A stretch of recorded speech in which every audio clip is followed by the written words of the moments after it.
Hello everyone. Let us discuss the topic of input output here. Now this topic is important from the IFT or SNAP or NMAT exams point of view. So let us start with the basics.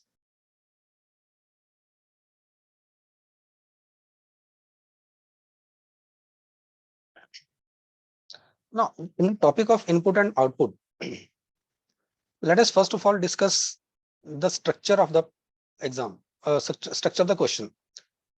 Now, in the questions of input output, you will be given first of all some direction will be there that a word rearrangement machine is there.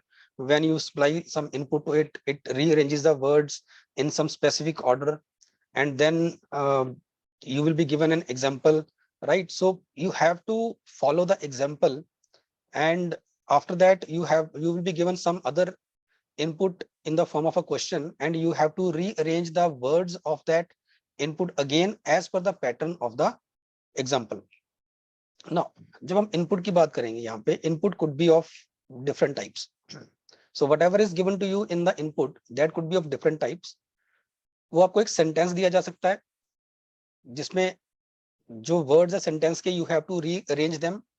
Now, जब sentence दिया जाएगा, it is not necessary that the sentence is a meaningful sentence. It could be meaningful or non-meaningful also. It could be meaningful or non-meaningful sentence can also be there. So ऐसा कोई जरूरी नहीं है कि जब आपको इनपुट में sentence दिया जाएगा that would be a meaningful sentence. Second input could be in the form of numbers. आपको कुछ नंबर्स दे दिए, 5 6 7 नंबर्स दे दिए. और third is where you have words and numbers both. ठीक है, वर्ड्स एंड नंबर्स बोथ आपको दिए जाएंगे. इसमें ऐसा नहीं है कि वर्ड्स जो हैं they are forming a particular sentence. नहीं, words could be any random words. ठीक है, अगर स्ट्रक्चर की बात करें इसमें हम, सो स्ट्रक्चर वाइज क्वेश्चन किस तरह से आएगा. First of all you will be given some input. अब input might be a sentence. Let's say कोई सेंटेंस आपको दे दिया. After that examiner will rewrite the sentences by just changing the order of the words in that sentence. ठीक है, अब वो जो ऑर्डर चेंज करेगा वो किसी पर्टिकुलर पैटर्न के हिसाब से करेगा. So he will write down first step, step number 1. अब स्टेप 1 में आपको कुछ भी किया होगा, लेट्स से ये वाला वर्ड उठा के पहले नंबर पे लिख दिया. I will take an example later on. ठीक है, और स्टेप 1 लिख दिया, देन स्टेप 2 लिख दिया उसने. ठीक है, उसमें स्टेप 2 में फिर से कुछ वर्ड यहाँ से उठाया और शुरू में रख दिया. और स्टेप 3 इसमें कुछ अरेंजमेंट करी होगी. तो इस तरह से करके वो आपको स्टेप में आपको अरेंजमेंट्स करके देगा और फाइनली लिख देगा वो. Now it's not necessary that the arrangement will and in the 4 steps only. Arrangement might and in 4 steps, 5 steps, 6 step, किसी भी कितने भी नंबर ऑफ स्टेप पे आपकी अरेंजमेंट एंड कर सकती है. That depends upon the input itself, and he will write down that okay, this is the last step, right?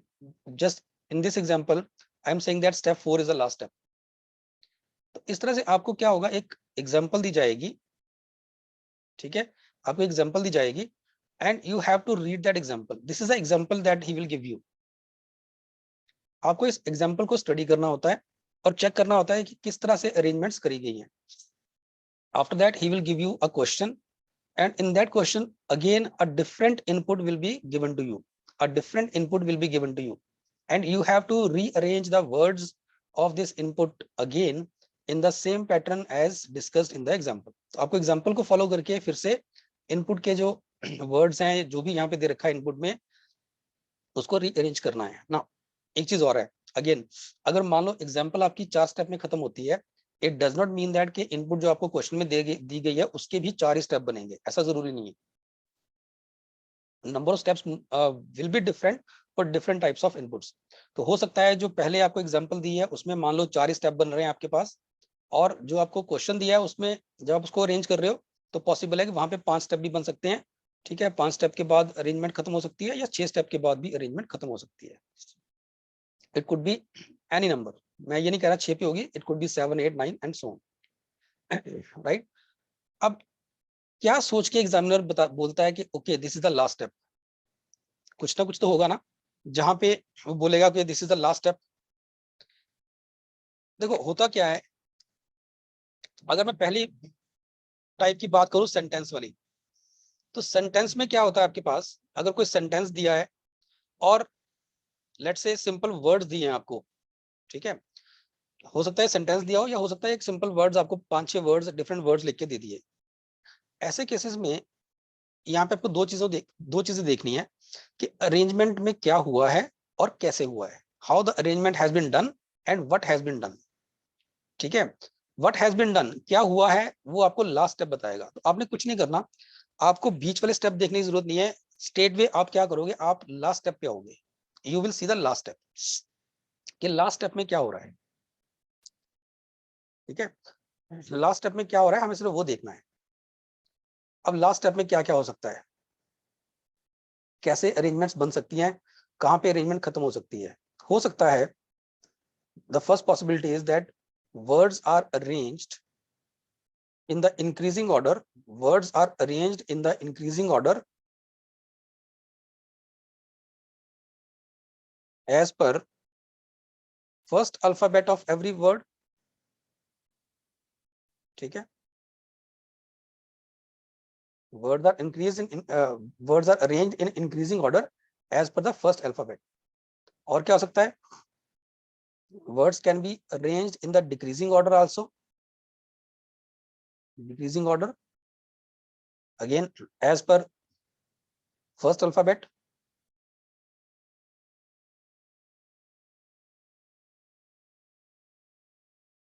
third, they might be in the increasing order, or I should write both the steps here, they might be in the increasing or decreasing order, they might be in the increasing or decreasing order as per the last step of the last alphabet, as per the last alphabet of the words। ठीक है, तो जो words हैं उनको या increasing order या decreasing order में लगाया जा सकता है as per the first alphabet या फिर लास्ट अल्फाबेट पे। और फोर्थ इसमें आता है words might be arranged as per the number of letters. ठीक है, number of letters in the word के हो सकता है जो पहला वर्ड है वो 3 लेटर का है, अगला वर्ड 4 लेटर्स का है, अगला वर्ड 5 लेटर्स का एंड सो ऑन। बट इस तरह की जो अरेंजमेंट होती है ना, that is very easy to identify, इसलिए एग्जामिनर इसको स्किप करता है। बहुत रेयरली मिलेगा आपको नंबर ऑफ लेटर्स के ऊपर, क्योंकि आप स्टेप 4 को जस्ट जो भी आपका लास्ट स्टेप होगा उसमें डायरेक्टली देख के बोल सकते हो, क्योंकि वर्ड्स में जो लेटर्स हैं they are in the increasing order, मतलब उनमें नंबर ऑफ लेटर्स बढ़ रहे हैं या कम हो रहे हैं वो आप डायरेक्टली देख के बता सकते हो। राइट, सो आपको करना क्या है, यहाँ पे आपको जो भी इनपुट दे रखी है उसमें आपको फर्दर स्टेप दिए जाएंगे, एग्जाम्पल दिए जाएगी, आपको उस एग्जाम्पल को स्टडी करना है कि किस तरह से हो रहा है। ठीक है, क्या बन रहा है, और स्टेप अगर लास्ट स्टेप जो भी दे रखा है लास्ट स्टेप, वो लास्ट स्टेप क्यों है। ठीक है, कौन सा पैटर्न फॉलो हो रहा है इनमें से, कौन सा पैटर्न यहाँ पे फॉलो हो रहा है। ठीक है, ये तो हो गया कि क्या किया है ना, कैसे किया है, कैसे अरेंजमेंट की है। अरेंजमेंट जो करी होगी that would B of 2 types. ठीक है, यहाँ पे जो अरेंजमेंट होती है 2 तरह की होती है, हम इसको एग्जांपल से समझेंगे। Arrangement is of 2 types, either the displacement of the words, second is the swapping of the words. Now these are very easy to identify. ठीक है, इनको आइडेंटिफाई करना कोई मुश्किल नहीं है, ये आपको डिस्प्लेसमेंट करके दी है या स्वैपिंग करके दी है। ठीक है, now in order to understand this whole discussion that we have done here, let us take an example। मान लो कि हमें कोई इनपुट दी गई है,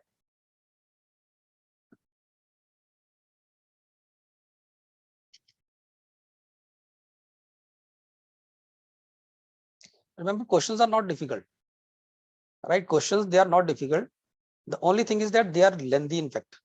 डिफिकल्ट नहीं होते, बट थोड़े से लेंदी होते हैं, थोड़ा सा टाइम कंज्यूमिंग रहते हैं, but not the difficult ones. Let us take an example, let us take an input, और लेट से इनपुट हमें दी गई है. Input is say Rajan is preparing for exam. This is the input. ठीक है. Now step 1. Let me write down the steps first. फिर हम discuss करते हैं इसको कि कैसे ये अरेंजमेंट बन रहा है.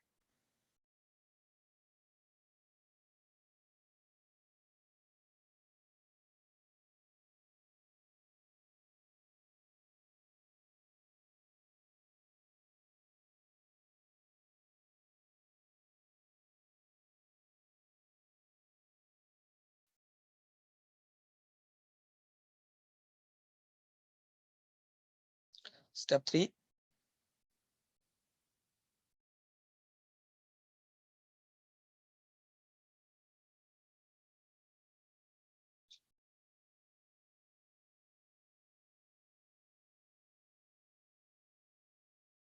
Step 4.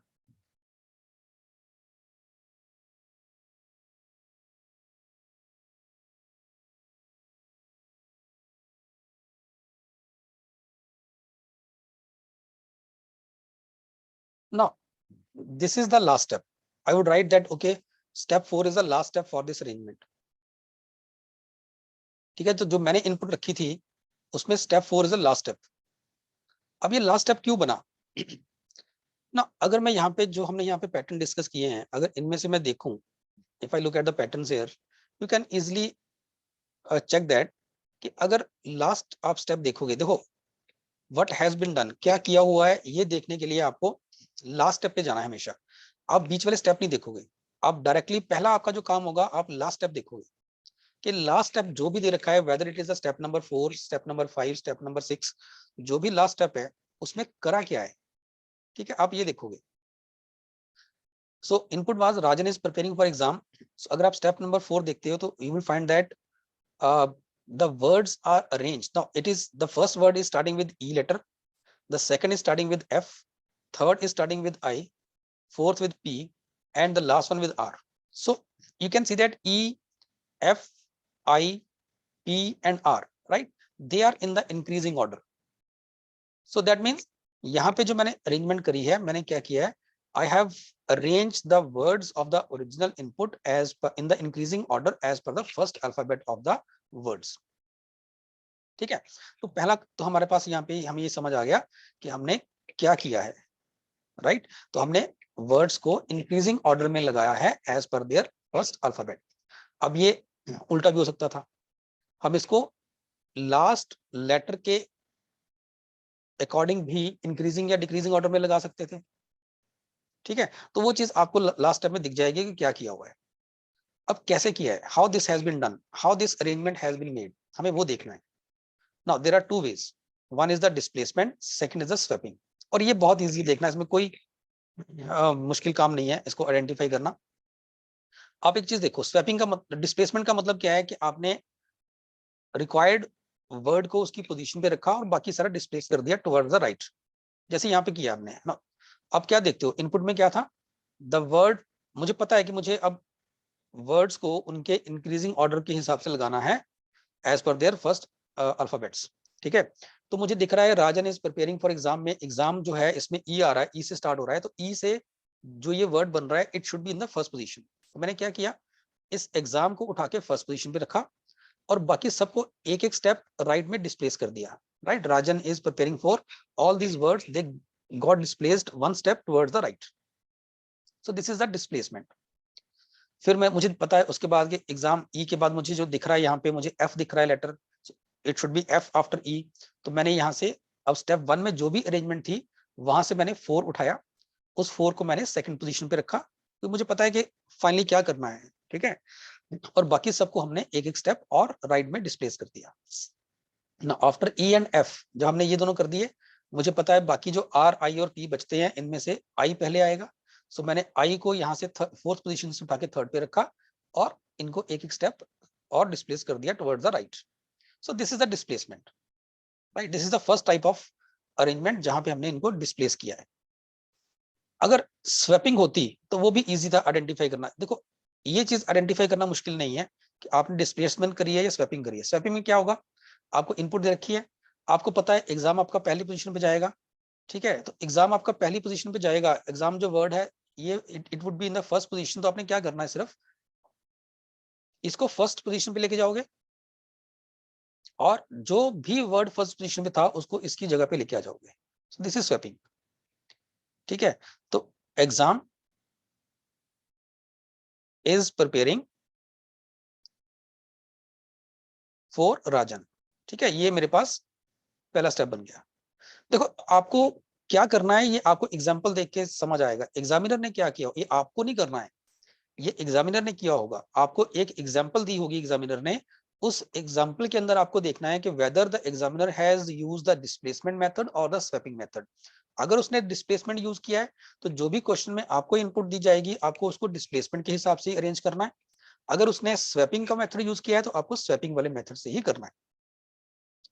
स्टेप 2, स्टेप 2 में क्या आएगा फिर. अब मुझे पता है इसके बाद मुझे 4 को सेकंड पोजीशन पे लेके आना है, तो मैं इन दोनों को स्वैप करूंगा आपस में, ये दोनों वर्ड्स आपस में स्वैप हो जाएंगे. So exam for is for preparing is Rajan, ठीक है. तो ये दोनों वर्ड्स आपस में स्वैप हो गए, बाकी एज सच अपनी पोजीशन पे रहे. अब स्टेप 3 में क्या आएगा, मुझे पता है इसके बाद इज चाहिए, तो इज थर्ड पोजीशन पे आना चाहिए, तो ये आपस में अरेंज हो जाएंगे, स्वैप हो जाएंगे. सो ये बनेगा exam for is preparing Rajan. So, अब आप देखोगे कि सारे सारे जो वर्ड्स थे दे ऑलरेडी गॉट अरेंज्ड, ठीक है. EFIPR, तो जो हमें चाहिए था बन गया. अब इस केस में step 3 would be the last step. इस केस में step 3 is the last step. अब एक चीज और नोटिस कर रहे हो, ऐसा कोई जरूरी नहीं है कि जितने स्टेप डिस्प्लेसमेंट में बनेंगे उतने ही स्वैपिंग में बनेंगे. They might be different also. तो अगर एग्जामिनर ने आपको ये वाली एग्जांपल सेट करके दी है शुरू में, तो आपको इस एग्जांपल को फॉलो करके जो भी क्वेश्चन दिया है उस क्वेश्चन में जो वर्ड्स हैं जो भी सेंटेंस है उसको रीअरेंज करना है, ठीक है. तो ये था अरेंजमेंट व्हेन सम सेंटेंस और words are given to you. Again अगर वर्ड्स आता है तो वर्ड में क्या होगा, यहाँ तो मैंने एक प्रॉपर इनपुट में सेंटेंस दिया, राजन is preparing for exam.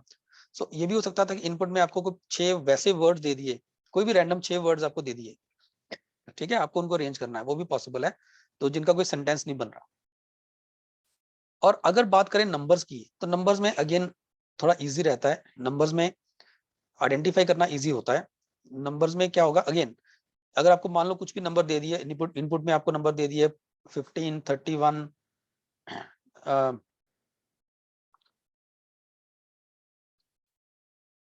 18, 8, 10, right, और 40, इस तरह से नंबर दे दिए.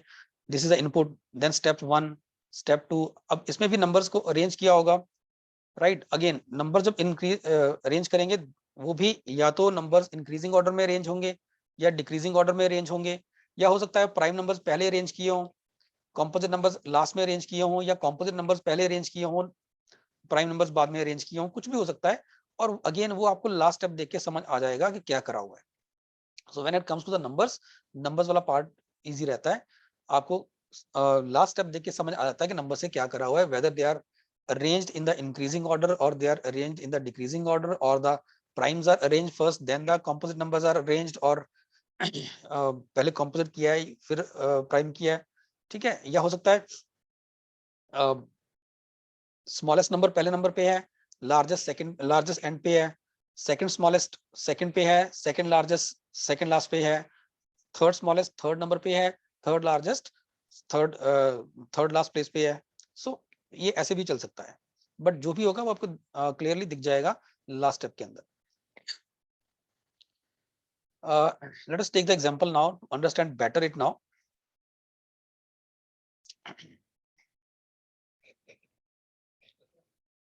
So this is the first question and यहाँ पे हमें इनपुट दे रखी है ट्रक्स 49 कैरी 36 मैसिव 25 लोड 16। ठीक है, अब स्टेप्स दे रखे हैं आपको। अच्छा, एक और चीज यहाँ पे मैं एक चीज और यहाँ पे इस क्वेश्चन को करने से पहले ही मेंशन करना चाहूंगा कि जब हम क्वेश्चंस कर रहे हैं ना, अगेन क्वेश्चंस दो तरह के बनते हैं इसमें भी। ठीक है, इनपुट में भी दो तरह के क्वेश्चन बनेंगे। एक वो जिसमें लास्ट स्टेप होगा, ठीक है, लास्ट स्टेप उसमें प्रेजेंट रहेगा, last step is present. And second type होती है जिसमें लास्ट स्टेप इज एब्सेंट। ठीक है, हम दोनों तरह के क्वेश्चन डिस्कस करेंगे, जिसमें प्रेजेंट होगा लास्ट स्टेप वो भी, और जिसमें नहीं प्रेजेंट होगा एब्सेंट होगा वो भी। राइट, जहां पे तो लास्ट स्टेप प्रेजेंट होगा वहां पे लिखा होगा clearly that this is the last step, जो भी होगा लिखा होगा this is the last step of the arrangement. ठीक है, this is last step of arrangement, ऐसा कुछ लिखा होगा। लेकिन जहां पे लास्ट स्टेप एब्सेंट होगा ना, वहां पे लिखा होगा एंड सो ऑन, मतलब जो भी अरेंजमेंट बन रहा है दैट अरेंजमेंट इज कंटिन्यूड, वो बंद नहीं होगा, वो खत्म नहीं होगा। ठीक है, that is continued and so on. हम दोनों तरह के क्वेश्चन यहाँ पे करेंगे।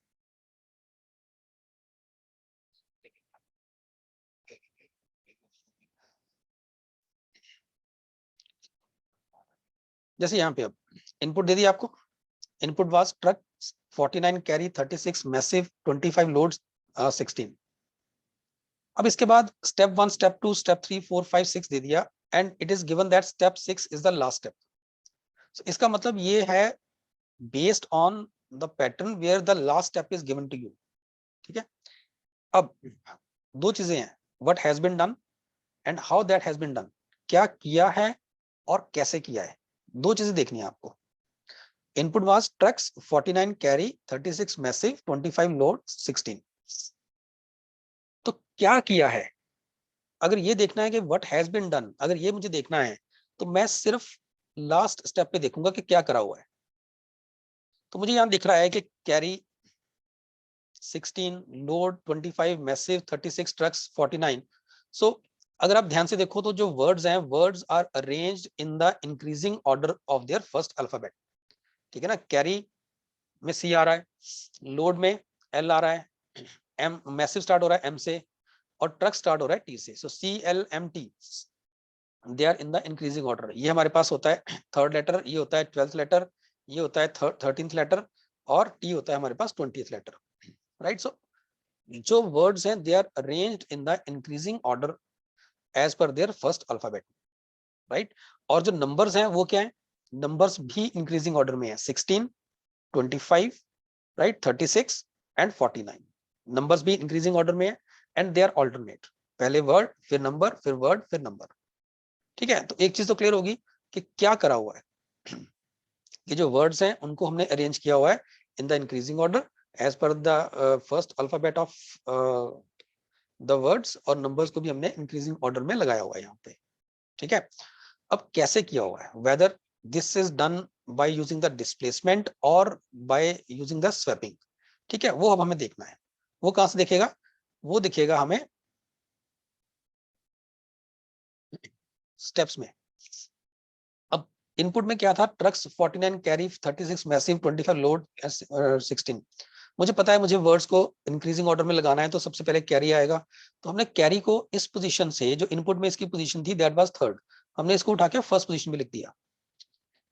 बाकी ट्रक्स 49 36 मैसिव 25 लोड, अब देख रहे हो ये सारे एक एक स्टेप राइट में डिस्प्लेस हो गए। So this has been done by using displacement. Step 2 में क्या किया, 16 यहाँ पे था तो 16 को हमने यहां से उठाया, तो 16 को यहां लगा दिया सेकंड पोजीशन पे। देन ट्रक्स 49 36 मैसिव 25 लोड, ये आगे चले गए।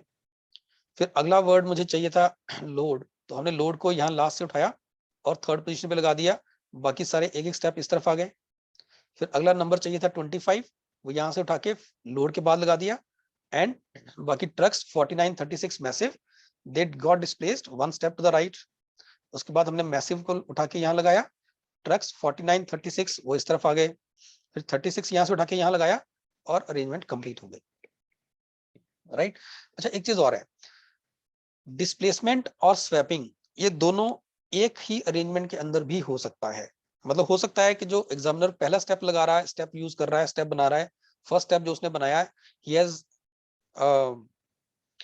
Arrange the first step as per by using the method of displacement, लेकिन जो सेकंड स्टेप वो यूज कर रहा है, he is using that second step by using the method of swapping. ठीक है, ये भी हो सकता है कि पहला स्टेप उसने डिस्प्लेसमेंट से करा, सेकंड स्टेप उसने स्वैपिंग से करा, थर्ड फिर डिस्प्लेसमेंट से करा, फोर्थ फिर स्वैपिंग से करा, ये भी पॉसिबल है। तो थोड़ा सा ध्यान रखना, ऐसा नहीं है अगर पहले स्टेप के अंदर आपको डिस्प्लेसमेंट दिख गई तो सब में डिस्प्लेसमेंट होगी। इसीलिए मैंने अगर आप देखो यहाँ पे सारे स्टेप चेक किए, मैंने फर्स्ट भी चेक किया, सेकंड भी चेक किया, थर्ड फोर्थ फिफ्थ, मैंने सारे स्टेप चेक किए। ठीक है, सिर्फ पहला स्टेप देख के आप ये नहीं बोलोगे कि अगर फर्स्ट में डिस्प्लेसमेंट हुई है तो ये डिस्प्लेसमेंट बेस्ड है। हो सकता है एग्जामिनर ने सेकंड स्टेप में स्वैपिंग कर दी हो, ठीक है, थर्ड में डिस्प्लेसमेंट, फोर्थ में फिर स्वैपिंग, ऐसा हो सकता है। या हो सकता है पहले दो स्टेप में उसने डिस्प्लेसमेंट करी, अगले दो स्टेप में उसने स्वैपिंग करी, अगले स्टेप में फिर उसने डिस्प्लेसमेंट करी है, कुछ भी हो सकता है। जैसे भी किया होगा आपको वही पैटर्न फॉलो करना है। इसीलिए हमने यहाँ पे सारे के सारे 6 के 6 स्टेप्स हमने यहाँ पे चेक किए, हर एक में डिस्प्लेसमेंट हो रही है, दैट मीन्स कोई प्रॉब्लम नहीं है। अब हम भी इसी तरह से ही करेंगे, ठीक है। Now let's come to the questions now. अब यहाँ पे 3 questions हैं and you can see that for every question a different input is given to you. For every question a different input is given to you. ठीक है, अब हर एक question के लिए डिफरेंट इनपुट भी हो सकती है, या हो सकता है एक इनपुट के ऊपर 3 क्वेश्चन बन जाए, कुछ भी हो सकता है। Now let's solve the first one. First one में क्या, पहले क्वेश्चन में क्या दिया, थर्ड स्टेप। ठीक है, थर्ड स्टेप दिया है मुझे। सो यहाँ पे डायरेक्टली मुझे इनपुट नहीं दी, मुझे थर्ड स्टेप दिया है। Third step is for material 36, test 16, pegged and 64. This is the third step and question is asking for the fifth step. अब यहाँ पे एक और चीज, जब मुझे फोर्थ स्टेप लिखना है ना, अब मुझे पता है क्या करना है, वर्ड यहाँ पे हमने अरेंज करने हैं इंक्रीजिंग ऑर्डर में, नंबर्स इंक्रीजिंग ऑर्डर में अरेंज करने हैं। यहाँ पे देखा जाए I4 ऑलरेडी अरेंज्ड है, I के बाद M ही आना चाहिए, बिकॉज M NOPQRST चलता है, तो P उसके बाद आता है, T उसके बाद आता है। तो पहले 3 जो एलिमेंट्स हैं इज, फोर एंड मटेरियल, वो तो ऑलरेडी अरेंज्ड है। थर्ड स्टेप है तो ऑब्वियसली बात है पहले 3 अरेंजमेंट्स हो चुके होंगे। ठीक है ना, पहले स्टेप में पहला अरेंजमेंट होगा, दूसरे स्टेप में पहले 2 होंगे, तीसरे स्टेप में पहले 3 होंगे। तो यहाँ पे थर्ड स्टेप है तो पहले 3 तो अरेंज हो चुके हैं। अब यहाँ पे देखो, हमें पेपर में अपना टाइम सेव करना है, टाइम वेस्ट नहीं करना है। ठीक है, तो हमें क्या करना है, यहाँ पे मुझे पता है कि मुझे अरेंजमेंट करनी है as per the first alphabets only. जब मुझे पता है कि मुझे पहले अल्फाबेट के अकॉर्डिंग ही अरेंजमेंट करनी है, then why to write down all the whole words, उसका कोई मतलब ही नहीं बनता है ना। तो let us write down the third step once again. Instead of writing the whole word is, I am just taking I from here.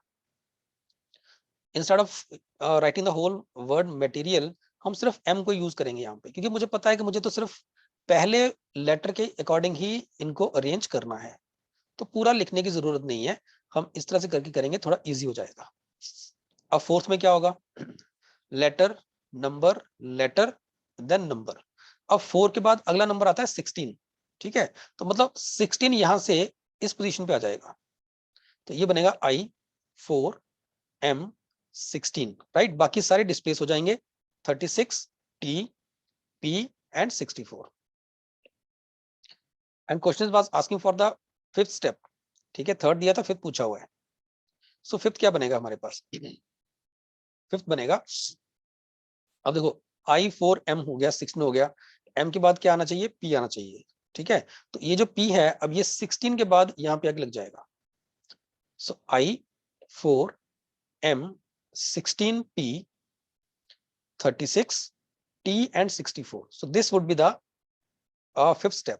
तो अब ये इसका मतलब क्या है, is for material 16, is for material 16 तो सब में चल रहा है, A में, B में, C में, तीनों में चल रहा है। ठीक है, नेक्स्ट देखना क्या आ रहा है, 16 के बाद क्या आ रहा है, P मतलब पैक्ड।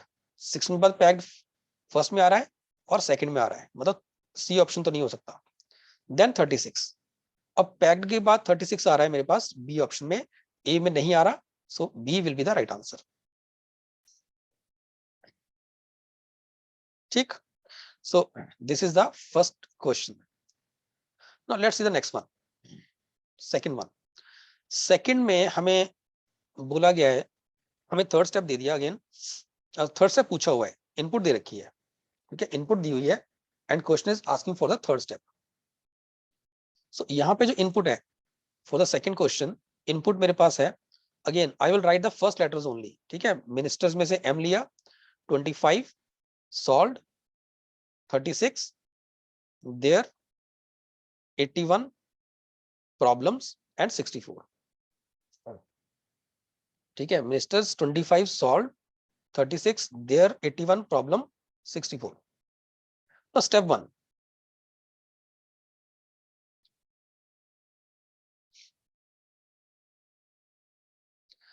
सबसे पहले हम वर्ड अरेंज करेंगे, तो एम एस टी पी, इनमें सबसे पहले एम ही आता है, ठीक है, तो एम तो ऑलरेडी है यहाँ पे, इसको दोबारा लिखने की जरूरत नहीं है, जो ऑलरेडी अरेंज्ड है उनको लिखने की जरूरत नहीं होती, ध्यान रहे। अगर हम देखें यहाँ पे जो लेटर्स आ रहे हैं, they are M, S, T and P, ठीक है, M is 13th letter, S is 19th, T is 20th and P is your 16th letter. तो एम तो ऑलरेडी 13 सबसे छोटा दिख रहा है हमें, तो इसको कुछ भी करने की जरूरत नहीं है, ठीक है। फिर हम देखेंगे नंबर के ऊपर, नंबर्स दिए हैं 25, 36, 81 एंड 64। अब 25, 36 सबसे छोटा 25 है, वो भी ऑलरेडी अरेंज्ड है, तो इनको वापस से लिखने की जरूरत नहीं है। तो फर्स्ट स्टेप में जो अरेंजमेंट्स ऑलरेडी हो रखी हैं उनको दोबारा लिखने की जरूरत नहीं है, वो ऐसा रहेंगी, M25 ऐसे लिख दिया। अब M के बाद अगला जो लेटर आना चाहिए वो P आना चाहिए, तो P यहाँ पे है, इसको यहाँ से हम थर्ड पोजीशन पे लेके आते हैं, सो P थर्ड पे आ गया, ठीक है, बाकी सब डिस्प्लेस हो जाएंगे, S 36, T 81, 64। So this will be the first step. मतलब फर्स्ट स्टेप में जो ऑलरेडी चीजें अरेंज्ड हैं, जो ऑलरेडी एलिमेंट्स अरेंज्ड हैं, उनको हम रीअरेंज नहीं करेंगे, ये ध्यान रहे। Next is step number 2। अब स्टेप 2 में क्या होगा, M25P ये तो हो चुका है,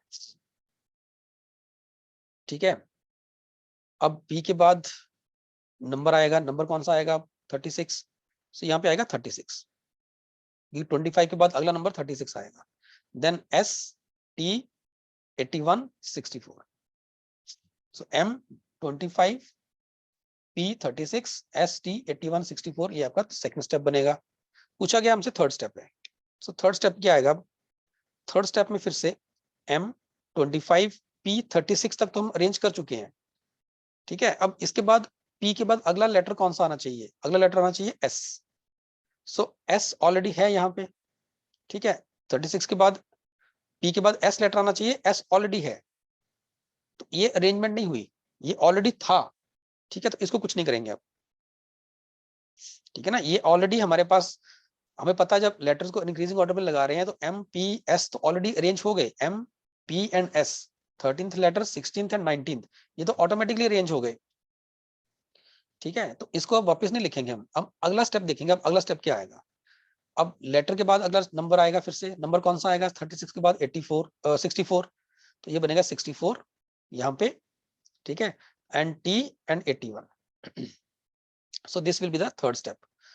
So third step would be ministers 25, problems 36, solved 64, there 81. So B option will be the right answer again. ठीक है जी, आई होप कि ये क्वेश्चन आपको क्लियर हो गया। Now let's see the next one, the third one.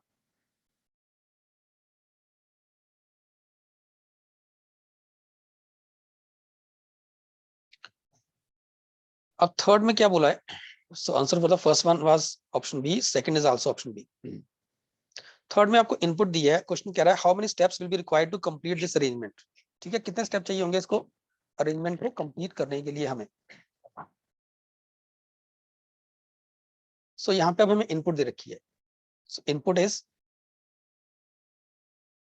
The so हमने T रखा सिर्फ, ठीक है। 36 इशू में से I, 49 then it is became, then 9, then serious, then 25. So this was the input. This is the input. Step number 1.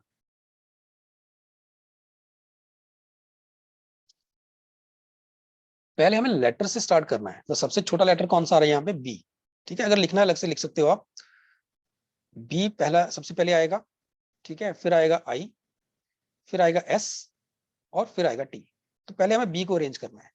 तो B पहली position पे आएगा, बाकी सब डिस्प्लेस हो जाएंगे। B T 36, I 49, B already जा चुका है, सो 9 एस एंड 25। अब अरेंज करना है नंबर को। सबसे स्मॉलेस्ट नंबर इज 9, तो सेकंड स्टेप पे नंबर अरेंज होगा। सो ये बनेगा B 9 T 36 I S and 25।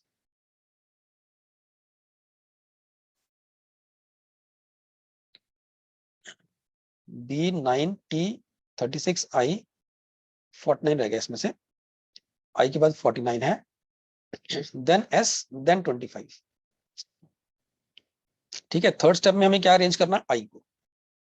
So B 9 आई पहले आ जाएगा, सो टी 36 49 एस एंड 25, ठीक है। नेक्स्ट नंबर आएगा हमारे पास 25। सो फोर्थ स्टेप में मेरे पास क्या बनेगा?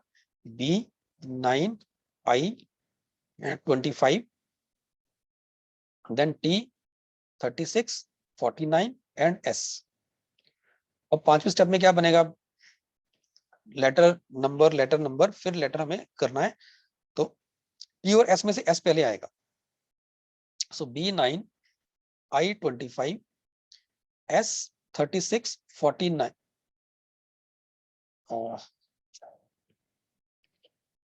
एस पहले आएगा, एस टी 36 एंड 49। अब मुझे नंबर को अरेंज करना है। तो सिक्स स्टेप में क्या बनेगा? बी 9 आई 25, ठीक है। एस अब 36 पहले आएगा, then T, then 49. Now you can see that all the letters, they are arranged in the increasing order, as well as the numbers, they are also arranged in the increasing order. So how many steps are required? A total of 6 steps are required to solve this problem or to rearrange the given input. Now with this example, I hope everything is now clear to you. Now let us see the next one. Again, so here it says again, input is she was interested in doing art film. Steps are given to you. Step 5 is the last step. Again, last step है यहाँ पे. That means this is again of the type where the last step would be the last step will be given to you. मतलब arrangement कहीं ना कहीं end कर रही है, ठीक है। अब क्या किया हो यहाँ पे? What has been done? पहले हमें ये देखना है कि करा क्या हुआ है। उसके लिए आप सीधा लास्ट स्टेप पे आओगे। लास्ट स्टेप में art was in film doing she interested. अगर आप पहले लेटर्स को देखोगे, हर एक वर्ड के पहले लेटर को देखोगे, तो वो ए है, डब्ल्यू है, आई है, फिल्म का एफ, डूइंग का डी, शी का एस, इंटरेस्टेड का आई।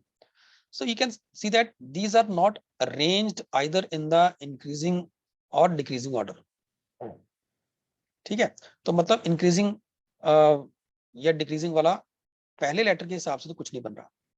लेकिन अगर आप वर्ड के लास्ट लेटर को देखोगे, हर एक वर्ड के, सो टी मिल रहा है, आर्ट में से टी, वाज में से एस, इन का एन, फिल्म का एम, डूइंग का जी, शी का ई, लास्ट लेटर इंटरेस्टेड का डी। ना D is the fourth letter, E is the fifth letter, G is seventh, M is 13th, N is 14th, this is 19th and this is 20th। So इसका मतलब ये है कि जो words हैं they are arranged in the decreasing order based on the last letter of the word. तो last letter जो है वर्ड्स का, उसको बेस बना के हमने इनको डिक्रीजिंग ऑर्डर में लगाया हुआ है, 20, 19, 14 एंड सो ऑन, ठीक है। सो इसका मतलब हमें जब भी अरेंजमेंट करनी है, हमें भी लास्ट लेटर के अकॉर्डिंग इनको अरेंज करना है। लास्ट लेटर के अकॉर्डिंग हमें इनको अपने डिक्रीजिंग ऑर्डर में लगाना है। ठीक है, so let's check the first one. अच्छा, उससे पहले ये तो हो गया क्या किया हुआ है, कि हमें पता है कि लास्ट लेटर के अकॉर्डिंग हमने वर्ड्स को अरेंज किया हुआ है इन द डिक्रीजिंग ऑर्डर। अब कैसे किया हुआ है वो देखना है। अब हमें पता है आर्ट सबसे पहले आएगा। इनपुट थी she was interested in doing art film, तो आर्ट हमने यहां से उठाया और फर्स्ट स्टेप में पहली पोजीशन पे ले गए, and you can see all the other words they are displaced one step to the right. फिर वाज चाहिए था तो वाज हमने यहां से उठाया, सेकंड पोजीशन पे लगाया, बाकी सब डिस्प्लेस कर दिए। फिर इन चाहिए था तो इन यहाँ से उठाया, थर्ड पोजीशन पे लगा दिया, बाकी डिस्प्लेस कर दिए। देन फिल्म हमने यहाँ से उठाया, अगले स्टेप में फोर्थ पोजीशन पे लगाया, बाकी डिस्प्लेस कर दिए। ठीक है, आफ्टर दैट डूइंग यहाँ से उठा के यहाँ लगाया और बाकी डिस्प्लेस कर दिए। That means this is purely based on the pattern of displacement. अब पहला क्वेश्चन कह रहा है how many steps are required to complete the following input. Again कितने स्टेप चाहिए हमें इस इनपुट को कंप्लीट करने के लिए। सो इनपुट हमारे पास आ रही है, इनपुट दे रखी है यहाँ पे, he is going out to search air, he is going out to search air। Again क्योंकि मुझे पता है कि मुझे वर्ड्स के लास्ट लेटर्स के अकॉर्डिंग इनको अरेंज करना है, तो हम क्या करेंगे, हम पूरा वर्ड नहीं लिखेंगे, just to save our time हम लोग पूरा वर्ड नहीं लिखेंगे। तो क्या करेंगे हम, ही इज गोइंग, यहाँ से ई को ले लेंगे, यहाँ से एस को, यहाँ से जी को, यहाँ से टी को, यहाँ से O H and R, that would be easy. देखो होगा कुछ नहीं, ठीक है, सिर्फ ये कि सिर्फ टाइम बचेगा आपका। ठीक है, सो रादर देन कि हम पूरा पूरा वर्ड लिखें, बेटर है कि हम सिर्फ लास्ट स्टेप को लेके चलें, लास्ट लेटर को लेके चलें। तो यहाँ पे ई है, यहाँ से एस है, यहाँ से जी आएगा, राइट। सो इनपुट में क्या दे रखा है, ई एस जी, आउट में से टी, टू में से ओ, सर्च में से एच, एयर में से आर। ठीक है, तो हमें इनको अरेंज करना है, E S G T O H R, हमें इनको अरेंज करना है as per the in the decreasing order, as per the last letter. So first step में क्या आएगा, डिक्रीजिंग ऑर्डर में लगाना है, मतलब सबसे पहले वो लेटर आएगा जो सबसे बाद में आता है अल्फाबेटिकल सीरीज में। So R S T, so पहला लेटर टी आएगा। ठीक है, सो ये बनेगा T E S G O H and R. Second में क्या आएगा, अब टी के बाद क्या आएगा, एस टी। ठीक है, आर एस टी है ना, तो एस आएगा इसके बाद, सो टी, फिर आएगा एस, देन ई। तो हमने एस को थर्ड पोजीशन से सेकंड पे रखा, बाकी सब हमने अरेंज कर दिए, डिस्प्लेस कर दिए टुवर्ड्स द राइट। थर्ड में क्या आएगा, आर एस टी होता है तो आर आएगा, आर लास्ट में है, ये थर्ड नंबर पे आ जाएगा, right. So E G O and H, ये हमारा थर्ड स्टेप बन गया। फोर्थ में क्या आएगा, ना, E F G H O, ओ बाद में आता है। ठीक है, तो अब पहले ओ आएगा,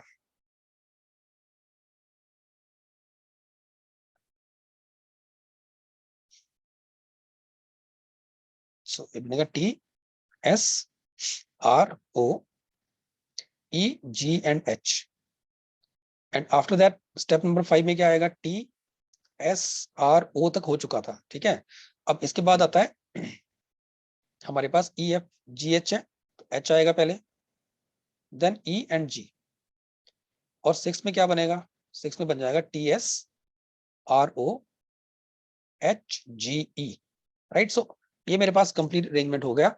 टी का मतलब क्या है, टी का मतलब आउट है। ठीक है, एस का मतलब इज है, आर का मतलब एयर है, ये टू से आ रहा है, सर्च गोइंग ही। ठीक है, तो ये मेरे पास लास्ट स्टेप बनेगा, क्योंकि इसके बाद हमने सभी लेटर्स को डिक्रीजिंग ऑर्डर में लगा दिया as per the English alphabetical series, and question says how many steps are required, so answer is option C, कि हमें यहाँ पे 6 steps चाहिए होंगे to complete this arrangement. Now second question कह रहा है if step 2 of the input is not is the casino considering legal action then find the input। अब ये क्वेश्चन जो होता है ना, देखो मैंने आपको शुरू में बोला था कि क्वेश्चंस इनपुट में दो तरह के आएंगे, one where the last step is given, where the last step is given, ठीक है, और सेकंड होता है where last step is not given, last step is absent. तो ये कौन सा है? ये है question where the last step is given. अब इसमें आपको क्या करना है, ध्यान रहे जब भी आपको लास्ट स्टेप वाला क्वेश्चन दिया है ना, जहां पे आपको लास्ट स्टेप दे रखा है, ऐसा अगर आपको क्वेश्चन दिया है, in such questions you can not move backwards. आप बैकवर्ड मूव नहीं कर सकते कभी भी। मतलब अगर आपको स्टेप 2 दिया है, आप चाहोगे स्टेप 2 से तो स्टेप 3 निकाल सकते हो, you might find a step number 3, ठीक है, ये हो जाएगा। But if you ask me that okay step number 2 is this one, which one will be the step number 1, I do not know that. मुझे नहीं पता है कि स्टेप 1 क्या होगा, ठीक है। अब यहाँ पे इसको देख के एक बार लगता है कि अगर इसको हम मीनिंगफुल सेंटेंस बनाए तो कुछ ऐसे बन सकता है, casino is not considering the legal action. But मैंने आपको शुरू में बोला that it is not necessary that input is a meaningful sentence. तो इनपुट एक मीनिंगफुल सेंटेंस हो ऐसा कोई जरूरी नहीं है हमारे लिए, ठीक है ना। तो इनपुट मीनिंगफुल सेंटेंस होना कोई जरूरी नहीं है, तो इसलिए हमें नहीं पता। अब देखो ना, सीधी सी बात है, अगर मैं यहाँ पे बात करूं, मुझे यहाँ तो इनपुट दे रखी है, अगर मान लो ये इनपुट यहाँ पे मिसिंग होती, अगर ये इनपुट यहाँ पे मिसिंग होती, तो ये टी जो मैंने पहली पोजीशन पे रखा है, हाउ कैन आई से कि ये टी जो था ओरिजिनल इनपुट में ऑलरेडी पहली पोजीशन पे नहीं था, या ये सेकंड पोजीशन पे था। हो सकता है ये जो टी कहां से आ रहा था, टी आ रहा था आउट से, हो सकता है कि ओरिजिनल इनपुट में जो आउट होता वो आपका सेकंड वर्ड होता, आपने वहां से टी उठा के यहाँ लिखा। या ये भी हो सकता था कि ओरिजिनल इनपुट में आउट आपका लास्ट वर्ड होता, वो यहाँ से भी आ सकता था, ठीक है। और जो यहाँ दिया है उसमें आउट आपका फोर्थ वर्ड है, सो फोर्थ भी हो सकता था। सो यू नेवर नो कि जो ये पहला वर्ड आउट आया है ये ओरिजिनल इनपुट में कहाँ था, क्योंकि हमें पता है कि input need not to be a meaningful sentence, वो मीनिंगफुल सेंटेंस हो ऐसा जरूरी नहीं होता, ठीक है। तो आउट कहीं से भी, आउट कहीं भी लिखा हो सकता था, out might be the first word in the original input, out second word भी हो सकता था, थर्ड भी हो सकता था, कोई भी वर्ड हो सकता था ये वाला। सो जहां पे भी आपको लास्ट स्टेप दे रखा है ना, you can never move in the backward direction. आप थर्ड स्टेप पे सेकंड पे नहीं आ सकते, सेकंड से फर्स्ट पे नहीं आ सकते, फर्स्ट से इनपुट पे नहीं आ सकते। सो ऐसे क्वेश्चंस में जहां पे आपको हमेशा पिछला स्टेप या ओरिजिनल इनपुट पूछी गई हो, आंसर स्टेट भी हो जाएगा कैन नॉट बी डिटरमिन्ड, ठीक है। लेकिन ध्यान रहे this is applicable when the last step is there, when the last step is given to you, ठीक है। जहां पे क्वेश्चन होंगे जहां लास्ट स्टेप इज एब्सेंट, ठीक है, अगर बोला जाता है कि लास्ट, ऐसे क्वेश्चन जहां पे लास्ट स्टेप एब्सेंट है, लास्ट स्टेप इज एब्सेंट, ठीक है, वहां पे आप लोग इनपुट निकाल सकते हो। यहाँ पे इनपुट कैन बी फाइंड, ठीक है, यहाँ पे इनपुट निकाल सकते हो, ये हम क्वेश्चन करेंगे। यहाँ पे इनपुट मिल सकती है, ठीक है। यहाँ पे आप पिछले स्टेप पे जा सकते हो, कोई दिक्कत नहीं है। जहां पे लास्ट स्टेप एब्सेंट है तो यहाँ लिखा होगा एंड सोन, एंड सोन मतलब ये चलता रहेगा। अगर ये नहीं भी लिखा है तब भी last step is not given, ये सेंटेंस लिखा नहीं होगा that this is the last step, ठीक है। ये लाइन नहीं लिखी होगी, अगर ये लाइन नहीं लिखी मतलब लास्ट स्टेप यहाँ पे इन्वॉल्व नहीं है। ऐसे क्वेश्चन जहां पे लास्ट स्टेप एब्सेंट होता है, you can find the previous steps also, लेकिन जहां पे भी लास्ट स्टेप गिवन है, answer will B can not be determined. अगर आपको पिछला स्टेप ढूंढना है तो you can find the next one, but you cannot find the previous one. अगर आप पिछले क्वेश्चन पे जाते हो तो यहाँ पे आप देखते हो कि यहाँ हमें इस क्वेश्चन के अंदर थर्ड स्टेप दिया था, हमने फिफ्थ ढूंढा था, वो पॉसिबल है। बट अगर थर्ड देके इनपुट पूछा होता, answer would have been can not be determined state में, कुछ भी सोचने की जरूरत नहीं है, ठीक है। सो अगर लास्ट स्टेप वाला क्वेश्चन है जहां लास्ट स्टेप दे रखा है, आपको कोई भी बीच का स्टेप देके पिछला स्टेप पूछा है या इनपुट पूछी है, आंसर स्टेट में कैन नॉट बी डिटरमिन्ड हो जाएगा। Now this one is the next. No, it says a famous museum issues entry passes to all the visitors for security reasons. Visitors are allowed in batches after 1 hour. In a day, there are 6 batches. A code is printed on entry pass, which keeps on changing for every batch. Following is an illustration of the passcodes issued for each batch. So batch 1 का code ये था, ठीक है, passcode batch 2 का ये था, batch 3 का ये था. Now you can see that यहाँ पे नहीं लिखा हुआ that this is the last step. नहीं लिखा ना, सो इसका मतलब ये क्वेश्चन जो है ये किस तरह का है, जिसमें लास्ट स्टेप हमें नहीं पता है या लास्ट स्टेप हमें नहीं दिया हुआ। तो इसमें क्या करोगे आप, इसमें अब लास्ट स्टेप इन्वॉल्व नहीं है, so it is a type of the question where the arrangement will keep on changing. ठीक है, यहाँ पे कोई लास्ट स्टेप नहीं आएगा। इनको इन क्वेश्चंस को अटेम्प्ट करने का डिफरेंट मेथड होता है। इनफैक्ट ये स्टार्टिंग में थोड़ा सा आपका टाइम लेंगे, but when you go to the questions are very easy. अगर आपने एक बार पैटर्न आइडेंटिफाई कर लिया ना इन क्वेश्चंस के अंदर, the questions are very easy. ठीक है, अब आपको करना क्या है, आपको यहाँ पे एक एग्जांपल दिया है बैच 1, बैच 2, बैच 3 की। आपने कुछ नहीं करना। बैच 1 बेसिकली देखो यहाँ पे इनपुट नहीं दिया, हो सकता है इनपुट देके बैच 1 दिया होता, वो भी पॉसिबल है। यहाँ पे सीधा बैच 1 से स्टार्ट किया है, तो जहां से स्टार्ट किया करने के लिए बोला गया है वहीं से करेंगे। बैच 1 में क्या बोला है, mama was caught in the power crisis situation। ठीक है, this is an example, just ध्यान रहे, दिस इज एन इलस्ट्रेशन। ठीक है, आपने कुछ नहीं करना, आपने वर्ड्स को ना नंबर दे देना है। Mama was caught in the power crisis situation, so इसको आपने नंबर 1 दे दिया, इसको नंबर 2 दे दिया, इसको 3 दे दिया, 4, 5, 6, 7 एंड 8। आपने पहली जो भी, अगर पहले इनपुट दे रखी है तो इनपुट में जो भी दे रखा है उसमें आप नंबर दे दोगे, या फिर इस तरह से जैसे इनपुट यहाँ पे नहीं है, डायरेक्टली बैच 1 से स्टार्ट कर रहे हैं, तो जो भी पहला सेंटेंस आपके पास है उसमें आपने वर्ड्स को नंबरिंग कर देनी है, 1 2 3 4 5 6 7 8, कुछ नहीं सोचना है इसके बाद।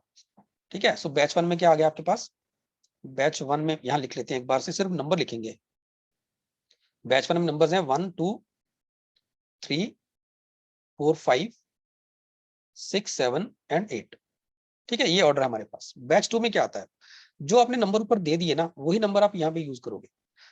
बैच 2 में सिचुएशन है, पहले सिचुएशन कहाँ पे आ रहा है, सिचुएशन का नंबर क्या था, ओरिजिनल। आपको ओरिजिनल नंबर्स के हिसाब से लिखना है, ये ध्यान रहे। जो आपने ओरिजिनल नंबरिंग दी है ना, आपको उसी नंबरिंग के हिसाब से चलना है। सिचुएशन में आपने क्या दिया, नंबर 8, तो ये आपका 8 हो गया। मामा 1 हो गया, वाज क्या था 2, क्राइसिस क्या है 7, पावर क्या था 6, कॉट इज 3, इन इज 4, दो इज 5। ठीक है, तो आपका जो बैच 2 का कोड है वो बन गया आपके पास, लिख लो इसको भी 812, so it is 812 7 6 3 4 5, 812 7 6 3 4 5। अब देखते हैं बैच 3 में क्या दे रखा है, 2। अच्छा, ओरिजिनल में हमें हमेशा ओरिजिनल नंबरिंग के हिसाब से चलना है। 2 इज द नंबर 5, ये ध्यान रहे, हमें ओरिजिनल से चलना है, बैच 2 से नहीं चलना। जो ओरिजिनल आपने सीक्वेंस में नंबरिंग किया आपको उसी सीक्वेंस को पकड़ना है। 2 is number 5, situation is number 8, mama is number 1, in is number 4, caught is number 3, was is number 2, crisis is number 7, power is number 6।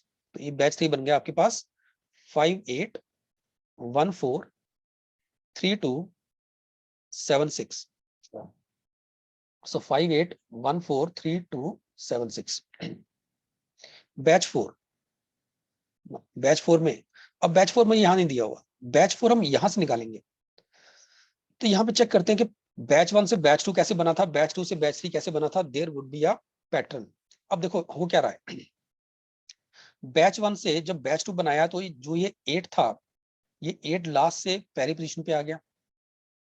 ठीक है, फिर 1 एंड 2 जो अगले दो नंबर थे वो एज सच रहे, फिर ये 7th और 6th नंबर अगली पोजीशन पे आ गए, और फिर 3 4 ये आगे चले गए, और 5 लास्ट में चला गया। मतलब क्या हुआ, जो लास्ट वाला है ये पहली पोजीशन पे आएगा। ऐसे यहाँ देखो, लास्ट वाला पहली पोजीशन पे आ गया, 1 एंड 2 जो पहली दो पोजीशन पे थे वो अगली दो पोजीशन पे आ गए। यहाँ पहली दो पोजीशन पे क्या है, 8 एंड 1 वो अगली दो पोजीशन पे आ गए। फिर यहाँ पे 7 6 कहाँ से आया था, ये वाले 7 एंड 6। ठीक है, मतलब second last and third last. अब सेकंड स्टेप में सेकंड लास्ट और थर्ड लास्ट क्या है, 4 एंड 3, तो 4 एंड 3 आ गया।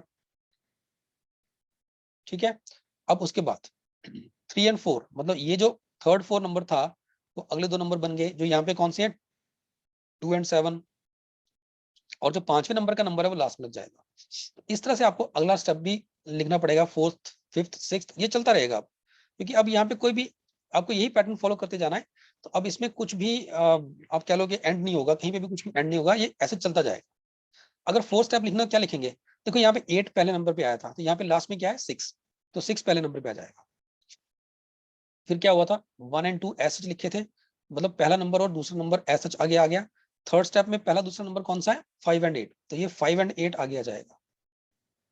फिर 7 6 कौन से थे, second last and third last. यहाँ पे second last and third last कौन से हैं, 7 एंड 2, तो ये 7 एंड 2 यहाँ आ जाएगा। फिर उसके बाद क्या आएगा, 3 4, मतलब third number and fourth number. यहाँ पे थर्ड और फोर्थ कौन सा है, 1 एंड 4, तो 1 एंड 4 यहाँ आ जाएगा। ठीक है, और 5 कहाँ था, 5 was in the first fifth position, तो बैच 3 में फिफ्थ नंबर कौन सा है, 3, सो 3 यहाँ आ जाएगा। ठीक है, एक बार और देखते हैं पांचवें स्टेप में, बैच 5 में। आपको आप इन दोनों को कंपेयर करते जाओ आपस में, क्या हो रहा है। 8th नंबर पहली पोजीशन पे आ गया, मतलब लास्ट नंबर पहली पोजीशन पे आ जाएगा। यहाँ पे लास्ट कौन सा है, 3, सो 3 फर्स्ट पोजीशन पे आ गया। ठीक है, उसके बाद 1 एंड 2 दोनों आएंगे आगे, सो 1 एंड 2 मतलब पहले दो नंबर्स, यहाँ पहले दो नंबर कौन से हैं, 6 एंड 5, तो 6 एंड 5 यहाँ आ जाएंगे। फिर उसके बाद कौन से आए थे, 7 6, मतलब third last and second last. यहाँ पे third last and sorry second last and third last, second last and third last they are 4 and 1, तो 4 यहाँ आ जाएगा, 1 यहाँ आ जाएगा। फिर यहाँ पे कौन से आएंगे अगले दो, है ना, 3 एंड 4, थर्ड और फोर्थ नंबर वाले, 8 एंड 7, 8 एंड 7 यहाँ आ जाएगा, और पांचवा नंबर यहाँ आ जाएगा। मतलब बेसिकली 3 4 5 तीनों इकट्ठे आ रहे हैं, 8 7 एंड 2। ऐसे 6 में भी होगा, ये नंबर आगे आ जाएगा। फिर पहले दो नंबर आएंगे 3 एंड 6, फिर second last and third last, तो 7 एंड 8। ठीक है, बाकी क्या बचा, 5 4 1, तो वो यहाँ आ जाएगा 5 4 1। ठीक है, अब ये चलता जाएगा ऐसे। अब मुझसे पूछो इसका 7 स्टेप निकालना है, वो निकाल लेंगे, 8 निकालना है वो भी लिख देंगे। सो बेसिकली लास्ट नंबर पहली पोजीशन पे, उसके बाद पहले दो नंबर सेकंड थर्ड पोजीशन पे, फिर second last and third last अगली दो पोजीशन पे, फिर जो बचे हुए 3 नंबर्स थे वो सीधे यहाँ पे आ जाएंगे, 3 4 5 बचे थे वो यहाँ पे आ जाएंगे। ठीक है जी,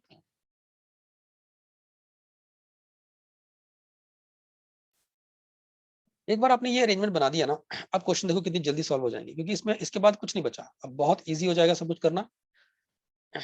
आपको सिर्फ इन नंबर्स को देखना है, इन पैटर्न्स को देखना है। अब पहला क्वेश्चन क्या बोल रहा है, pass code for the third batch is this one, what is the pass code for the sixth batch. अब कुछ नहीं करोगे, आपने क्या करना है, थर्ड बैच में ऑर्डर क्या था, 5 8 1 4 3 2 7 6, ठीक है ना। मतलब ओरिजिनल इनपुट का पांचवा वर्ड पहली पोजीशन पे है, ओरिजिनल इनपुट का या ओरिजिनल बैच वन का एट्थ जो वर्ड है वो सेकंड पोजीशन पे है, ओरिजिनल बैच वन का फर्स्ट वर्ड थर्ड पोजीशन पे है, एंड सो ऑन। तो आपने जो भी नंबर यहाँ पे बैच 3 के जो नंबर्स है ना, वो यहाँ दे दो इसको, 5 8 1 4, ठीक है, 3 2 7 एंड 6। ठीक है, बैच 3 का कोड आपको दे रखा है, तो बैच 3 में ये ऑर्डर बनता है 5 8 1 4 3 2 7 6, तो मैंने इनको 5 8 1 4 3 2 7 6 नंबर दे दिए। अब कह रहा है सिक्स बैच में क्या बनेगा, सिक्स बैच का कोड क्या था जी बताओ, सिक्स बैच में क्या चल रहा है, सिक्स में चल रहा है 2 3 6 7 8 5 4 एंड 1। अच्छा, इससे कंपेयर करें, 2 में क्या आता है, वाइडर, 2 में वाइडर आ रहा है। ठीक है, इसका मतलब ऑप्शन ए और ऑप्शन डी तो गलत हो गए, ये दोनों तो गलत हो गए। 3 में क्या आ रहा है, अच्छा अगर रियर टाइड्स दोनों में सेम चल रहा है, इनको देखने की जरूरत ही नहीं है, हम डायरेक्टली देखते हैं अगला, फोर्थ वाला। फोर्थ में क्या है, सेवंथ, क्योंकि अगर आप देखोगे तो क्या बन रहा है, थर्ड में क्या आ रहा है, third is rears, sixth is tides. ठीक है, तो ये तो दोनों में चल रहा है, रियर्स टाइड्स दोनों में चल रहा है, बी और सी में। आगे एक्सपीरियंस आएगा या फ्रंट्स आएगा, ये देखना पड़ेगा, उसके लिए हमें सेवंथ पे देना है। सेवंथ पे क्या आ रहा है, सेवंथ इज एक्सपीरियंस, तो सेवंथ इज एक्सपीरियंस मतलब ये बनेगा wider rears tides experience, right. So wider rear tides fronts नहीं बनेगा, एक्सपीरियंस बनेगा। Option C is the right answer. ठीक है, एक बार आपने ये वाला अरेंजमेंट बना दिया, उसके बाद क्वेश्चंस डायरेक्टली सॉल्व हो जाएंगे, कुछ भी करने की जरूरत नहीं है। Let's see the next now, second one. Second में कह रहा है this is the pass code of the fifth batch. So fifth batch में क्या था पैटर्न, 3 6 5 4 1 8 7 2। सो ये 3 है, ये 6 है, ये 5 है, ये 4 है, ये 1 है, ये 8 है, ये 7 है, ये 2 है। ठीक है ना। ये 5th बैच का कोड है, पास कोड है, उसमें नंबरिंग क्या थी 36541 872। आपसे पूछा गया 5th बैच में का कोड क्या होगा, सॉरी ये वाला किसका कोड होगा, this is the code for the 5th batch, but आपको ये बताना है कि ये किसका कोड होगा। अब इसको कंपेयर करेंगे इसके साथ, जू जू आ रहा है 5वें नंबर पे, जू इज एट नंबर 5। अब नंबर 5 पे देखा जाए तो ये जो बैच 3 है वो स्टार्ट होता है नंबर 5 से, सिर्फ बैच 3 जो है वो नंबर 5 से स्टार्ट हो रहा है, ठीक है। सो आंसर क्या हो गया, बैच 3 जो है वो नंबर 5 से स्टार्ट हो रहा है, सो आंसर क्या होगा, ऑप्शन डी।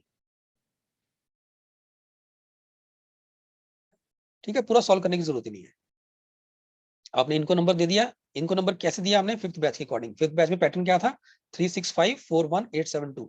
सो हमने जो भी यहाँ पे इनपुट थी, जो भी पास कोड था, उसको हमने नंबर दे दिया 36541 872, जो कि 5वें बैच का कोड था। उसके बाद जब हम इसको ढूंढ रहे हैं कि ये किसका पास कोड होगा, तो पहला वर्ड आ रहा है जू। जू में जू का यहाँ पे नंबर कौन सा है, 5, इसको हमने 5 दिया। वी का नंबर कौन सा है, 8, अगला वैसे 8 आएगा, बट जरूरत नहीं है, क्योंकि अगर आप देखो यहाँ पे तो 5 से स्टार्ट होने वाला बैच कौन सा है, 3rd है। आगे भी हो सकता है, मैं ये नहीं कह रहा कि यहाँ तक नहीं होगा, आगे नहीं होगा, आगे भी हो सकता है, बट ऑप्शन में देखा जाए तो 2413 दे रखा है, तो आगे जाने की जरूरत ही नहीं है हमें, right. Next, Rani visited the museum, visited the museum in the 4th batch.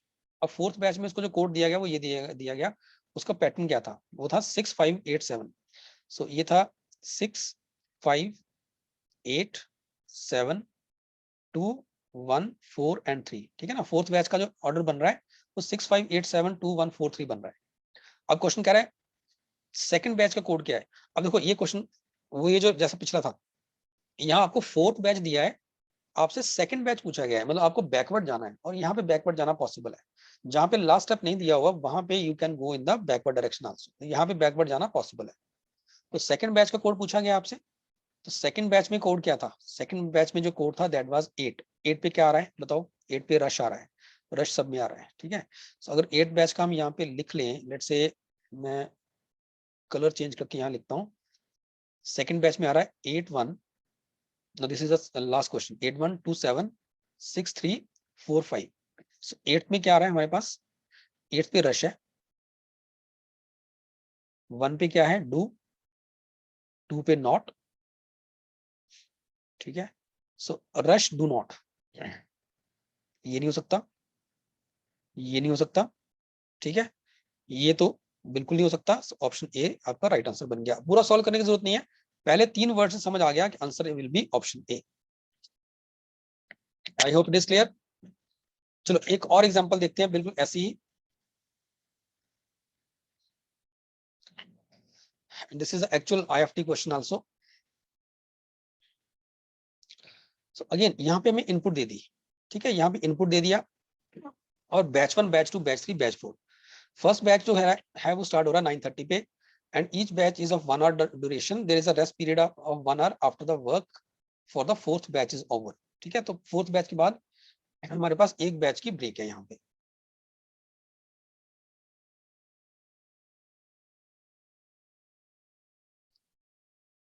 Input यहाँ पे हमारे पास आ रही है, my bag carries no more than 10 books. So again यहाँ पे इनपुट दे दिया, हम इनपुट पे यहाँ पे नंबरिंग कर देते हैं 1 2 3 4 5 6 7 एंड 8, ठीक है जी। तो इनपुट हमारे पास ये आ गई। सो इनपुट इज 1 2 3 4 5 6 7 एंड 8। ना बैच 1, बैच 1 में क्या आ रहा है देखते हैं, मोर, मोर कहाँ पे है, नंबर 5 पे है, माई नंबर 1 पे है। यही एक चीज है जहां पे आपको थोड़ा सा टाइम लग सकता है, ठीक है, यहाँ पे आपको लिखने में और ये अरेंजमेंट करने में थोड़ा टाइम लगता है। मैंने जैसे शुरू में बोला था कि क्वेश्चंस मुश्किल नहीं होते, सिर्फ क्या है कि थोड़ा सा टाइम कंज्यूमिंग जरूर रहते हैं ये वाले questions. So more was in the 5th position, my is in the 1st position, then in the 6th position, bag is in the 2nd position, 10 is in the 7th position and so on. इनको लिख लो 5 1 6 2 7 3 8 4। मेरे ख्याल से आपको pattern तो समझ आ गया है। ठीक है, तो हम फटाफट से लिख लेते हैं इसको। ये सेकंड है, ये सेवंथ है, ये सिक्स्थ है, ये थर्ड है, this is 1, this is 8, this is 5, no is 4। So second batch बनेगा आपका 2 7 6 3 1 8 5 4। ठीक है, ये सेकंड स्टेप बैच बन गया। थर्ड बैच में क्या आएगा? माई, माई चल रहा है आपके पास 1 फर्स्ट पोजीशन पे है। थर्ड बैच में माई फर्स्ट पे है, बैग सेकंड पे है, books 8th, 10 7, more 5, then 6, no 4 and carries 3। So 1 to 8 7 5, 1 to 8 7 5 6 4 3। ठीक है, फोर्थ बैच, फोर्थ बैच में आ रहा है 10, 10 मतलब सेवंथ, मोर मतलब 5, बुक्स हमारे पास आ रहा है 8 पे, देन आ रहा है 6 पे, bag is 2, no is 4, my is at 1 and carries is number 3 और लिखा है and so on. That means again यहाँ पे हमारे पास कोई भी लास्ट स्टेप नहीं बनेगा। ठीक है, ये भी क्वेश्चन है जहां पे लास्ट स्टेप नहीं बन रहा। सो 7 5 8 6 2 4 1 3। सो हमारे पास बैच नंबर 4 बन गया। अब क्वेश्चन कह रहा है बैच 4 के बाद एक ब्रेक है, ठीक है, 1 आवर की। फर्स्ट बैच की टाइमिंग है 9:30 पे, तो ये 9:30 वाला बैच हो गया आपके पास, 9:30 to 10:30। ये 10:30 to 11:30 है, ये 11:30 to 1:30 12:30, ये 12:30 to 1:30। ठीक है, अब 12:30 to 1:30 के बाद 1:30 to 2:30 ब्रेक आएगी, फिर अगला बैच 2:30 पे चलेगा जो पांचवा बैच होगा। और हमारे पहले क्वेश्चन के अंदर हमें 2:30 वाले बैच की अरेंजमेंट पूछी हुई है, तो हमें इसको बना लेते हैं एक बार। अब देखो बनाना कैसे है यहाँ पे, ये थोड़ा सा डिफरेंट है पिछले वाले से। इनपुट से चेक करो क्या हो रहा है। इनपुट में क्या हो रहा है, फर्स्ट पहले क्या हो रहा है, देखो पहले नंबर दो 4 1 2 3 4 5 6 7 8, तो जो लास्ट के 4 नंबर्स है ना ये वाले, ये ऑल्टरनेटिवली यहाँ पे पहले 4 के बीच में फिक्स हो रहे हैं। जैसे 5 पहले पे आ गया, फिर 1 आ गया, फिर 6 आ गया, फिर 2 आ गया, फिर 7 आ गया, फिर 3 आ गया, फिर 8 आ गया और फिर 4 आ गया। ठीक है, तो ये नंबर पहली पोजीशन पे आ गया, मतलब पहले लास्ट के 4 नंबर जो हैं पहले 4 नंबर के साथ ऑल्टरनेटिवली फिक्स हो रहे हैं। 5 पहली पोजीशन पे आ गया, फिर 1 आ गया, then 6, then 2, then 7, then 4, then 3, then 8, then 4। ठीक है, तो ये पहला बैच का कोड बन गया। बट सेकंड में ऐसा नहीं हो रहा। ठीक है, सेकंड में ऐसा नहीं हो रहा, सेकंड में कुछ और हो रहा है। अब जो भी हो रहा है वो थोड़ा सा कंफ्यूजिंग है, बट हम उस पर जाएंगे नहीं इतना डिटेल में। जहां लिखने की जरूरत पड़ेगी हम जो भी यहाँ पे किया होगा वैसे ही कर लेंगे। बेसिकली ये 2 आगे जा रहा है, इनफैक्ट 2 और 7 जो फर्स्ट बैच में फोर्थ और फिफ्थ पोजीशन के नंबर्स हैं वो पहले 2 नंबर बन गए, थर्ड नंबर ऐसा रह गया। ठीक है, फिर सिक्स नंबर फोर्थ बन गया, सेकंड आपका फिफ्थ बन गया, फिर सेवंथ आपका सिक्स बन गया, फर्स्ट आपका सेवंथ बन गया। ठीक है, तो मतलब इसको अब छोड़ दो कि ये याद रखना मुश्किल है, बट करेंगे क्या हम लोग, जब भी इसकी जरूरत पड़ेगी, अगर इसकी जरूरत पड़ेगी तो जैसे यहाँ पे किया वैसे हम यहाँ पे लिख देंगे। थर्ड में फिर वही वही किया जो पहले में किया था। जो लास्ट के 4 नंबर है 1854, वो फिर से यहाँ पे पहले 4 के साथ अरेंज हो रहे हैं ऑल्टरनेटिवली। सो 1 पहले आ गया, फिर यहाँ से 2 आ गया, यहाँ से 8 आया, यहाँ पे यहाँ से 7 आ गया अगला नंबर, देन 5 आया यहाँ पे, देन 6 आया यहाँ पे। ठीक है, देन 4 आया यहाँ पे और फिर 3 यहाँ आ गया। अब थर्ड से जो फोर्थ नंबर, थर्ड से जो फोर्थ वाला लिखा हुआ है ना, ये फिर से इसी पैटर्न पे लिखा है जिस पैटर्न में ये लिखा हुआ है फर्स्ट से सेकंड। तो ऑलरेडी आपको थर्ड से फोर्थ लिख के दिया है। अब चेक करना चाहो तो कर सकते हो। थोड़ा ध्यान से सुनना जरा। जो फर्स्ट में फोर्थ और फिफ्थ नंबर थे वो पहले 2 पोजीशन पे आ गए। यहाँ पे भी देखोगे आप तो जो भी यहाँ पे फोर्थ और फिफ्थ पोजीशन पे नंबर थे 7 और 5, वो पहले 2 पे आ गए। ठीक है, थर्ड नंबर वैसे रह गया, यहाँ भी थर्ड नंबर वैसे रह गया आपके पास। ये 1 कहाँ से आया था, ये 1 जो था पिछले स्टेप में सेकंड नंबर था, तो ये 6 कहाँ से आ रहा है अगला।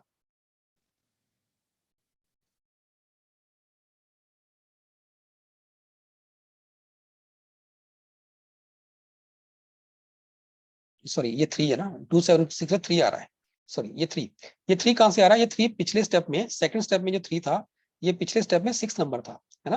तो ये नंबर यहाँ से यहाँ आ रहा है 6 नंबर, यहाँ पे भी वही हो रहा है, जो 6 नंबर है वो यहाँ पे आ रहा है। ये 1 कहाँ से आया था, ये 1 जो था पिछले स्टेप में सेकंड नंबर था, यहाँ पे पिछले स्टेप में सेकंड नंबर कौन सा है 2, वो यहाँ आ गया, ठीक है। अब यहाँ पे ये 8 कहाँ से आया था, 8 was the second last number of the previous step, तो यहाँ पे जो 4 है वो पिछले स्टेप का सेकंड लास्ट नंबर है। अच्छा ये 5 कहाँ से आया था, this was the first number of the previous step, तो ये 1 कहाँ से आ रहा है, this is the first number of the previous step. ये जो 4 है ये कहाँ से आया था, ये ऊपर वाला नंबर था, ठीक है, और यहाँ पे 3 भी ऊपर वाला ही नंबर है, ये 3 भी ऊपर वाला ही नंबर है आपके पास।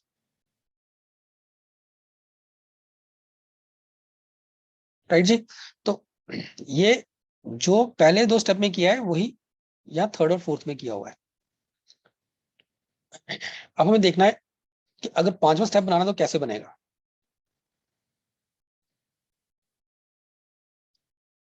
सो 5वें स्टेप के लिए हम क्या करना है, फिर से जो लास्ट के 4 नंबर होंगे ये नंबर्स इनके साथ ऑल्टरनेटिवली अरेंज होंगे, तो 2 पहले आएगा, फिर 7 आ जाएगा, ये नंबर, फिर ये नंबर, फिर 4, फिर सेकंड नंबर यहाँ से 5, फिर यहाँ से 1, यहाँ से 8, यहाँ से 3 और यहाँ से 6।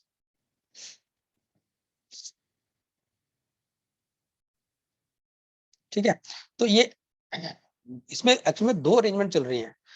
इनपुट से पहला स्टेप कैसे बन रहा है, लास्ट के 4 नंबर्स पहले 4 के साथ ऑल्टरनेटिवली एडजस्ट हो रहे हैं, 5 आ गया, फिर 1 आ गया, फिर यहाँ से 6 आ गया, यहाँ से 2 आ गया, यहाँ से 7 आ गया, यहाँ से 3 आ गया, यहाँ से 8 आ गया, यहाँ से 4 आ गया।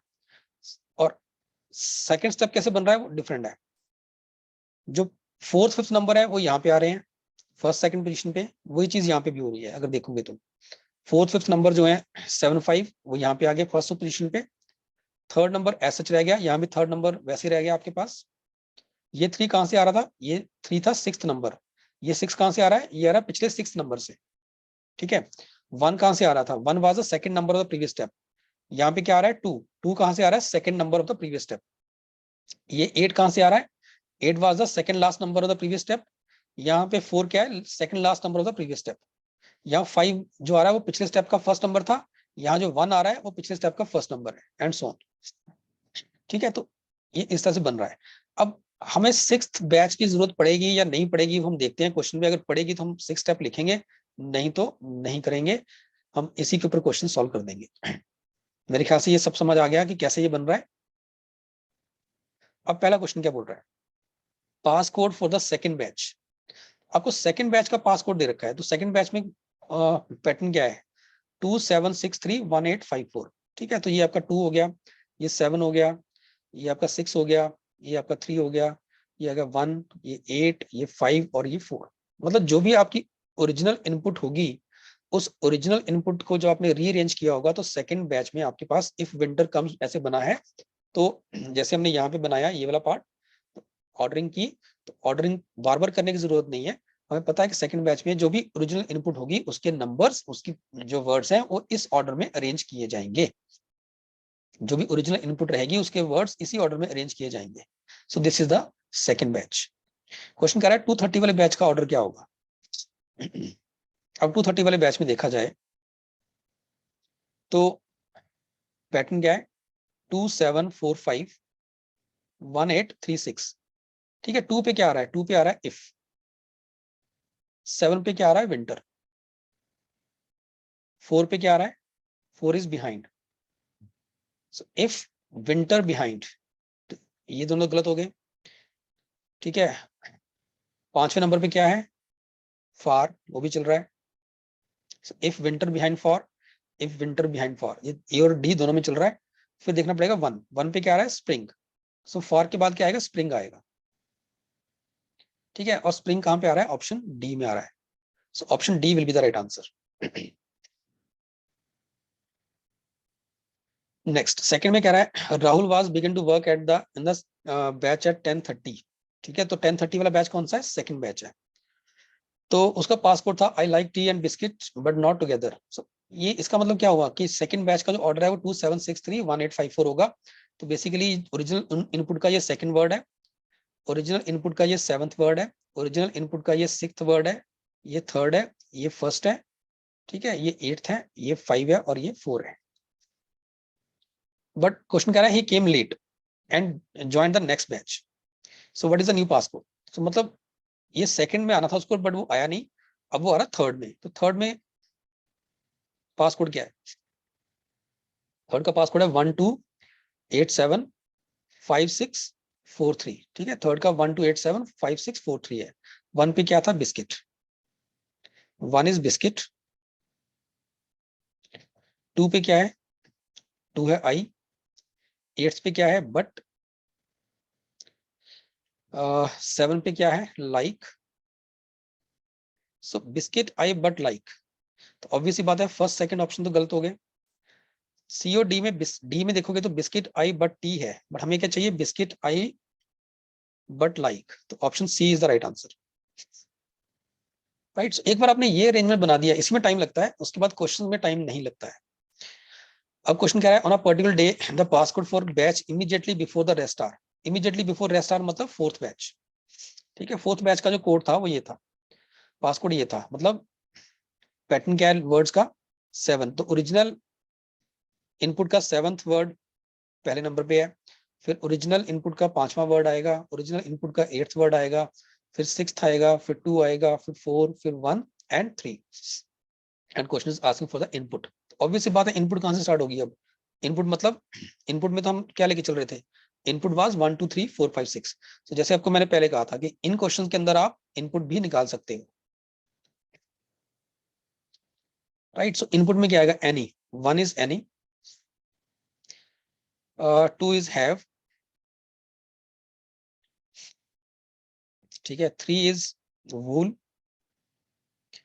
4 is you, 5 is baa, 6 is sheep. मेरे ख्याल से काफी है। Any have wool, any have wool you, तो मतलब फर्स्ट ऑप्शन गलत हो गया। ठीक है, any have wool you baa sheep, so option B is the right answer. क्योंकि यहाँ पे क्या आ रहा है? एनी हैव वूल यू बा ब्लैक, ये नहीं होगा, option B is the right answer. Right, so इन क्वेश्चन के अंदर अगर आपने ये जो ओरिजिनल पैटर्न है ये वाला बना लिया आपने, ठीक है, और इसमें बनाने में ज्यादा देर नहीं लगती। आपको सिर्फ करना क्या है? इनपुट, जो भी इनपुट है उसके जो वर्ड्स हैं उनको आपने नंबरिंग 1 2 3 4 5 6 7 जो भी दे रहे, जितने भी वर्ड्स होंगे वो दे देंगे आप। उसके बाद बैच 1, बैच जो भी लिखा है आगे, बैच 1 बैच 2, उसमें भी आप आपको ओरिजिनल इनपुट में जो नंबरिंग दी है उसी को फॉलो करते हुए बाकी जो बैचेस दे रखे हैं या जो भी स्टेप दे रखे हैं उनके अंदर जो वर्ड दे रखे हैं उनको नंबर करना है। अच्छा, एक और चीज यहाँ पे इन क्वेश्चन के अंदर ना एक चीज ध्यान रखना, जैसे ओरिजिनल वर्ड में, ओरिजिनल इनपुट में आपके पास 8 वर्ड्स थे ना, तो आपके पास जितने मर्जी क्वेश्चंस आएंगे आपको 8 वर्ड वाले ही क्वेश्चंस आएंगे, सेंटेंसेस आएंगे। ऐसा नहीं होगा कि कहीं 7 या कहीं 9 वाला आ गया, पॉसिबल ही नहीं है। ठीक है, नहीं तो फिर आप कर ही नहीं पाओगे इस क्वेश्चन को।